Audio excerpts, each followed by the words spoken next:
Assalamualaikum warahmatullahi wabarakatuh.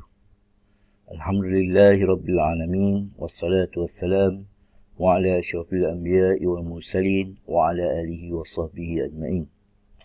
Rabbi syrah li sadri wa yassir li amri wahlul 'uqdatam min lisani yafqahu qawli. Alhamdulillah, hari ini kita akan teruskan pembelajaran kita dalam subjek adab ataupun akhlak untuk tahun 4 dalam tajuk adab menziarahi kematian dan ke kubur. Okay. Yang pertama sekali kita kena tahu pengertian jenazah. Jenazah ni apa maksud dia? Orang Islam yang meninggal dunia sama ada lelaki atau perempuan. Kita panggil jenazah. Walaupun lelaki ataupun perempuan yang telah meninggal dunia kita panggil jenazah. Okey. Gapo adab menziarahi jenazah? Adab dia ada banyak, Ustaz masuk 5 saja. Yang pertama, mendoakan jenazah. Bila mana kita ziarah jenazah, kita kena mendoakan dia. Mendoakan supaya jenazah tu jadi terpilih dalam keadaan comel, dalam keadaan mudah urusan semua sekali lah. Okey, itu yang pertama. Yang kedua, memakai pakaian yang menutup aurat. Bila kita menziarahi jenazah, kita kena berpakaian menutup aurat. Okey, bukan setakat menziarahi jenazah lah. Menziarahi siapa-siapa sekalipun, kita kena menutup aurat. Kalau lelaki daripada pusat hingga lutut, kalau perempuan semua sekali kecuali muka dan pergelangan tangan. Okey, seterusnya yang ketiga, adab menziarahi jenazah ialah ucapkan takziah kepada ahli keluarga. Okey, bila jumpa ahli keluarga dia, ahli keluarga jenazah, ayat dia takziah. Yang tahniah moga lain ni bila ada satu musibah ataupun kematian, kita ucapkan ke dia takziah. Okey, takziah. Okey, yang keempat, solat jenazah secara berjemaah. Okey, bagi orang lelaki, biar orang Tina boleh juga. Biasanya orang lelaki lah dia akan solat jenazah berjemaah lah. Biasa dibuat di rumah ataupun dibuat di masjid. Okey. Solat jenazah ni ada 4 kali takbir dan tak ada rakaat lah. Okey.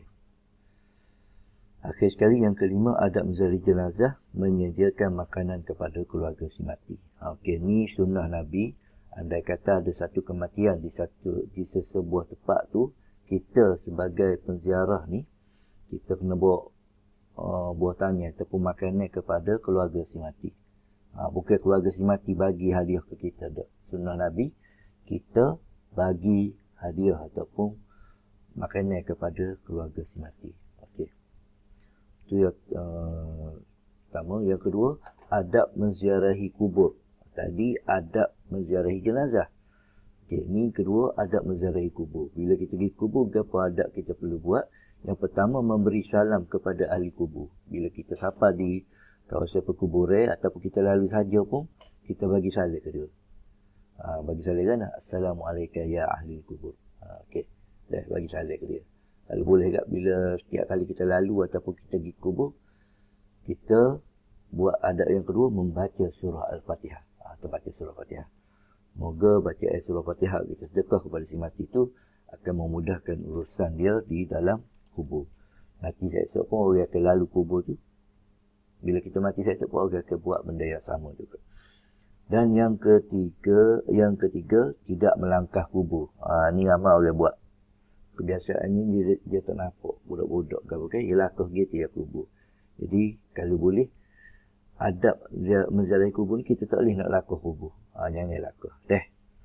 Itu yang ketiga. Yang keempat, tidak berbual kosong. Bila kita duduk di perkuburan, kita jangan nak bual benda-benda luar daripada benda-benda tidak berkaitan. Duk bual pasal apa? Pasal bola ke, pasal apa sekalipun. Jangan duk bual kosong. Bual kosong ni bual tak ada hasil. Itu yang keempat. Akhir sekali yang kelima, menyiram kubur dengan air bauan.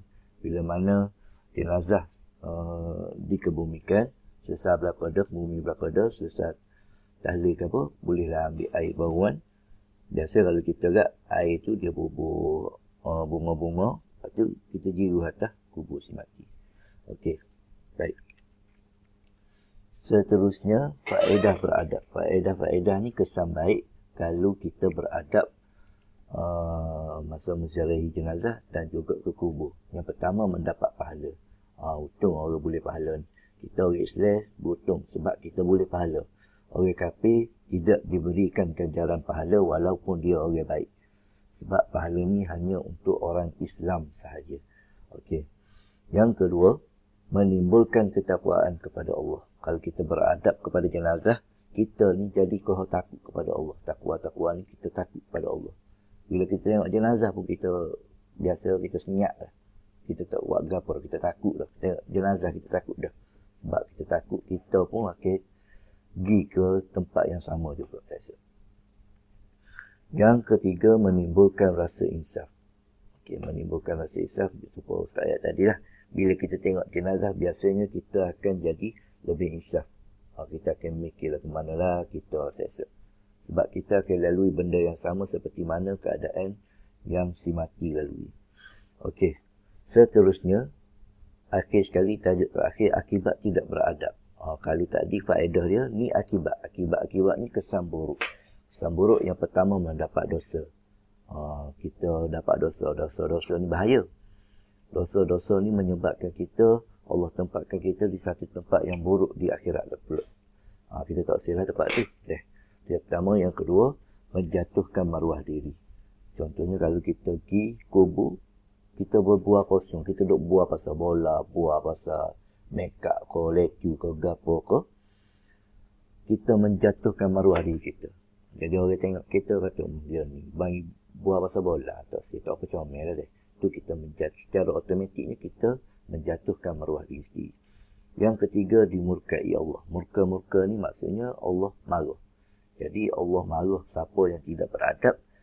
Jadi kita kena elok daripada kita ni dimurkai. Sebab kalau boleh kita kena masuk dalam golongan orang yang disayangi oleh Allah. Okey. Sekian saja daripada Ustaz. Nota ringkas daripada Ustaz. Kalau ada apa-apa masalah boleh tanya deh. Assalamualaikum warahmatullahi wabarakatuh.